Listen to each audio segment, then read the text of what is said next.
या कार्यक्रमासाठी प्रचंड संख्येने आपण सगळे उपस्थित आहात. आपल्या सगळ्यांचं या ठिकाणी मनापासून मी स्वागत करतो. आता असं आहे, आणखी 5-6 मिनिटांनी सभागृह किती वाजेपर्यंत चालवावं या संबंधीचे नियम आहेत आणि त्या नियमाप्रमाणे 6 वाजायच्या आत ही सभा संपली पाहिजे. ती जर संपली नाही तर उमेदवारावर खतरा भरला जाईल आणि तो खतरा आपल्याला नको आहे. आणि म्हणून आपण ही लांबलेली सभा जेवढ्या लवकर संपवता येईल तेवढी संपूया. ही शेवटची सभा आहे या वर्षाची आणि गेले अनेक वर्ष आपण ही शेवटची सभा मिशन स्कूलच्या प्रांगणामध्ये घेतो. यंदा ते करणं शक्य झालं नाही आणि त्याचं कारण राज्याची सत्ता ज्यांच्या हातात आहे त्यांनी ती जागा आपल्या ताब्यात घेतली. ठीक आहे, सदाशिवराव सातवांनी सांगितलं त्यांनी कुठलीही जागा ताब्यात घेतली ते चिंता करण्याचं कारण नाही. आपण दुसरी जागा घेऊ. आणि आज मी इथं बघतोय हजारोच्या संख्येनं विशेषतः तरुण आज या ठिकाणी उपस्थित आहेत आणि कोणी आपली जागा हरवली त्यांनी आपलं काही नुकसान होऊ शकत नाही हे तुम्ही लोकांनी आज सिद्ध केलं. ही निवडणूक अतिशय महत्त्वाची निवडणूक आहे. सगळ्या जगाचं लक्ष आहे. मध्यंतरी कन्हेरीला नारळ भोगाची सभा होती आणि एका कोपऱ्यामध्ये एक कोणतरी न ओळखीचा माणूस उभा होता. माझ्या लक्षात आलं हा पत्रकार आहे. सभा संपल्यावर त्यांना मी बोलवलं, विचारलं कुठून आला आहे. त्यांनी सांगितलं अमेरिकेतून आलं आहे. म्हणजे अमेरिकेतून आलं आहे कन्हेरीला?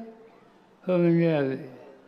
आणि त्याचं कारण अमेरिकेमध्ये भारताच्या लोकशाही पद्धतीच्या निवडणुका याच्याबद्दल लोकांना भयंकर उत्सुकता आहे.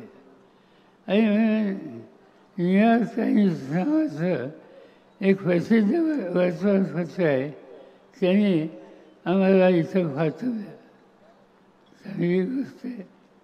आज बारामतीची सभा, बारामतीची निवडणूक याला अमेरिकेला सुद्धा चिंता आहे. इतकं महत्त्व तुम्हा लोकांच्या निर्णयावर भारताच्या बाहेरच्या लोकांच्यामध्ये सुद्धा आहे. आणि आत्ताच आपण जी भाषणं 2 ऐकली, रोहितचं भाषण ऐकलं,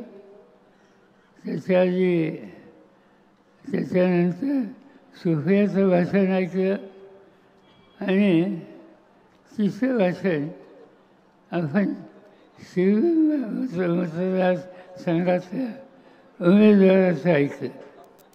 या तिन्ही भाषेमध्ये त्यांनी एक विचार पुढे ठेवला. हा देश कसा चालवायचा, कुणी चालवायचा, प्रश्न कोणते आहेत आणि ते सोडवण्याचा अधिकार ज्यांच्याकडे आहे त्यांच्याकडून काय फावलं टाकली याबद्दलचा विचार हा आपल्या सगळ्यांच्या समोर आहे. मला स्वतःला आनंद आहे की या तिन्ही वासनामध्ये अत्यंत महत्त्वाची भूमिका या तिन्ही वक्त्यांनी या ठिकाणी मांडली. याचा एक गोष्ट स्पष्ट होते की कोणी काही म्हणावं, मोदी साहेबांच्या हातात देशाची सत्ता असो, आणखीन कोणाच्या हातात सत्ता असो, जोपर्यंत आपण सगळे एक आहोत तोपर्यंत बारामतीकरांना कोणी धक्का लावू शकत नाही. हे तुम्ही या ठिकाणी स्पष्ट केलं. आणि त्यासाठी ही निवडणूक अत्यंत महत्त्वाची आहे. प्रश्न खूप आहे. महागाईचा प्रश्न आहे, बेकारीचा प्रश्न आहे, शेतीचा प्रश्न आहे. आणि ज्यांच्या हातात सत्ता आहे ते याच्या कुठल्याही प्रश्नाची सोडवणूक करण्यासाठी ही सत्ता वापरत नाही.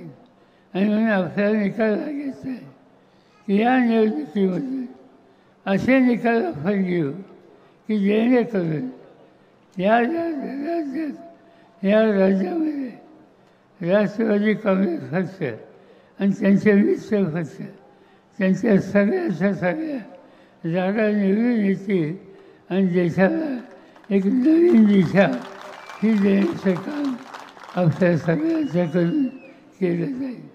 आणि त्यासाठी ही निवडणूक अत्यंत महत्त्वाची आहे. माझा कसा पूर्ण बसला आहे. अनेक ठिकाणी सभा झाल्या. काल मी जळगावमध्ये होतो, त्यासाठी अनेक जिल्ह्यामध्ये होतो. जवळपास 17-18 जिल्ह्यामध्ये गेले काही दिवस मी फिरतो आहे. पुण्याचा कडक ताप आहे आणि त्या सगळ्या गोष्टीमुळं माझा घसा हा पूर्ण बसला आहे. मी तुम्हाला एवढंच सांगतो की या निवडणुकीमध्ये तुमचा निर्णय हा बारामतीकरांचाच नाही तर महाराष्ट्राच्या हिताचा होईल. आणि तो झाल्यानंतर मी सहीसरपणा किंवा सगळ्यांशी बोलेन एवढंच या ठिकाणी सांगतो आणि माझे 2 शब्द संपवतो.